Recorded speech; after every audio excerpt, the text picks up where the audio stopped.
Hi guys, so today I'm going to be doing a biology related video for my bio class, and I'm going to be teaching you two things. First thing is how to make bread, well actually chocolate bread, okay, and I got inspiration for this because the cafe downstairs at school sells the chocolate hazelnut bread that everybody pays a lot of money for, including myself, because it tastes really good. So how to make that, and then the second part of the video is the science behind bread making and sort of the behind the scenes process of what happens with the yeast and anaerobic respiration and all that jazz. I did make a video before this for bio class on anaerobic respiration and cell respiration and all that stuff as well, so you can check that video out if you don't know what anaerobic respiration is. So enjoy the cooking portion. One thing I do want to just preface before the video is, yes, I did wash my hands several times with the video, and second of all, the countertop that I was using for the cooking portion was actually cleaned by myself thoroughly with lots of soap and stuff to make sure that there's no bacteria and stuff like that, because I personally find it easier to work on a countertop space than inside a bowl or something, but I guess that really depends from person to person, so you don't exactly follow what I did. But yeah, I will make a note though that say after about day 3 the bread started to harden, and I think it's because I kneaded the bread too much and it became a bit too tough before I put it into bake, which is why I think it's important that your bread is kind of soft, not too soft, but on the softer end of the spectrum before you put it in. I recommend using the bread maker over doing it free-handed, because the bread maker A, does it really quickly, and B, does it at a specific speed that just churns the bread so that it's not too soft and not too hard. So I'm going to explain this section in a little bit of a country accent because my biology teacher actually requested it. No names mentioned there. Anyway, so you're going to start off by measuring 500 grams of flour and put that onto your clean countertop. Then I'm going to add in 3.5 grams of instant dry yeast into some lukewarm water with a pinch or 2 of sugar. I actually recommend 2. Then you're going to want to stir it up so that you can make sure the yeast and the sugar and the water mix well, and it's going to start to bubble. Then you're going to, create a little whale thing with your flour, and you're going to add in 2 pinches of salt. Then what you're going to do is you're going to add little by little your yeast, sugar, water mix, and you're going to start to add in a little bit of the flour. So you're going to start to stir it around, and you're going to kind of do it little by little, because or else it's going to get way too complete, way too fast.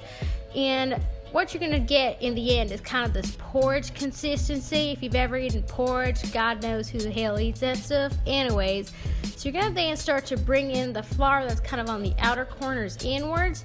And that's when, ladies and gents, you're going to get down and dirty. You got to drop your fork, put your hands in there, make sure they're clean.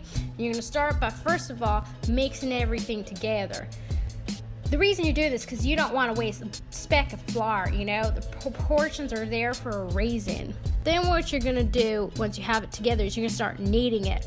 You're going to kind of push it out and bring it in, push it out and bring it in. It's very important that you knead, because the kneading is very important for the biological aspect, which you'll see at the end. So you just got to follow what I'm doing here. This is optional, but I chopped up some Swiss dark chocolate that I actually had in my fridge, and I added that in to the dough. And as you can see here, I got myself a chocolate bread dough. It's actually quite good. Then you're going to butter or oil your pan, depending on what you got these days, and then you're going to add in your little bread roll. Then you're going to wet a dark cloth in some lukewarm water. And you gotta squeeze out all the water so that there isn't too much water on there while you're doing this, because you want to create a nice humid environment for your bread to rise in. That's how they work the best, the yeast and all that. Here are my little guys just kind of chilling in there waiting to be put in the oven nice and fresh. So you're gonna put it into the oven at about 200 degrees Celsius, and then you're gonna kind of bake it for about 15 to 30 minutes. I put mine in for about 25 minutes Depends really on how dense your rolls are, how well your oven works. Just keep an eye on them, and then they're good to eat. There you go. Now I'm going to explain to you the biology of what actually happened to the bread and all that kind of stuff.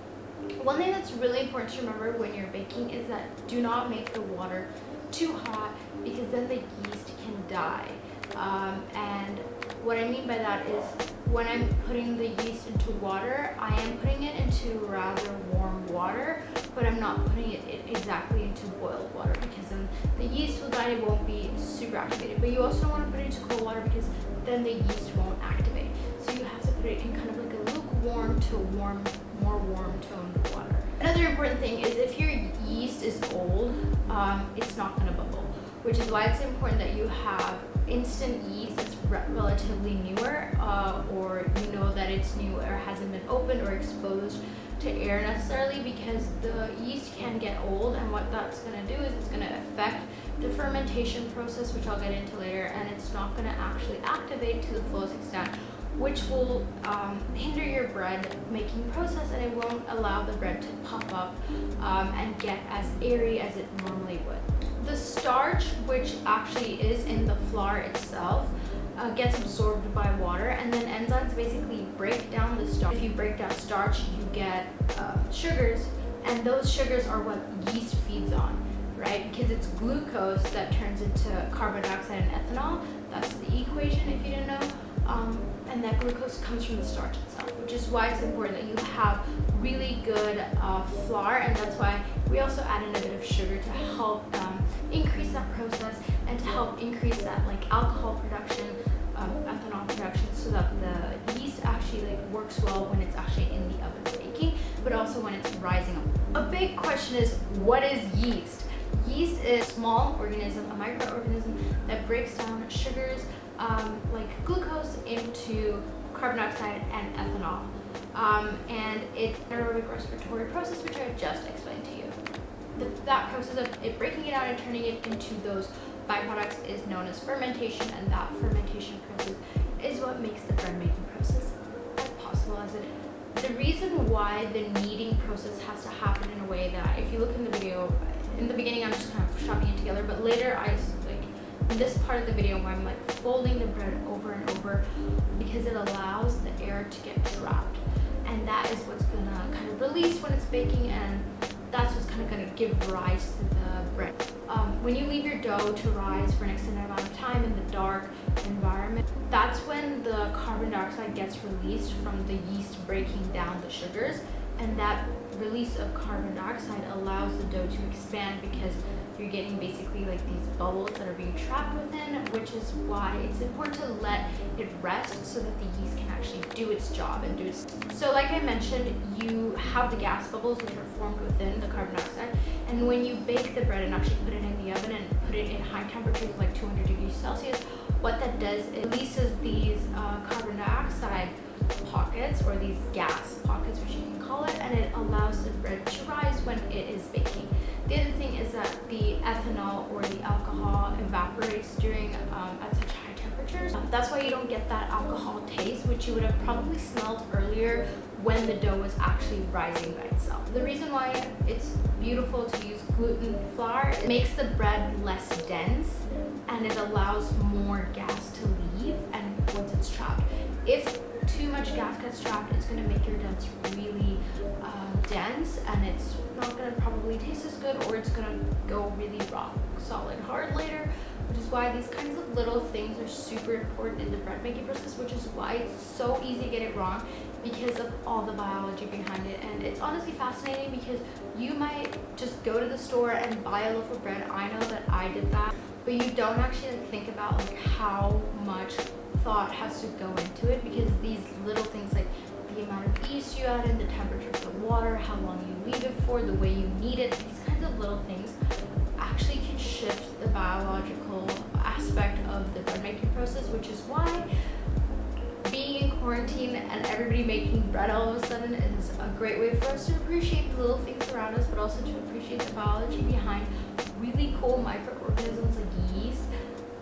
because it's crazy how this small little thing can do so much to create such a delicious tasting thing. But you can honestly add anything to your bread, from dried fruits to nuts to chocolates to whatever else you want. So thank you for watching my video. Be sure to like, subscribe, and comment down below how your bread making process went.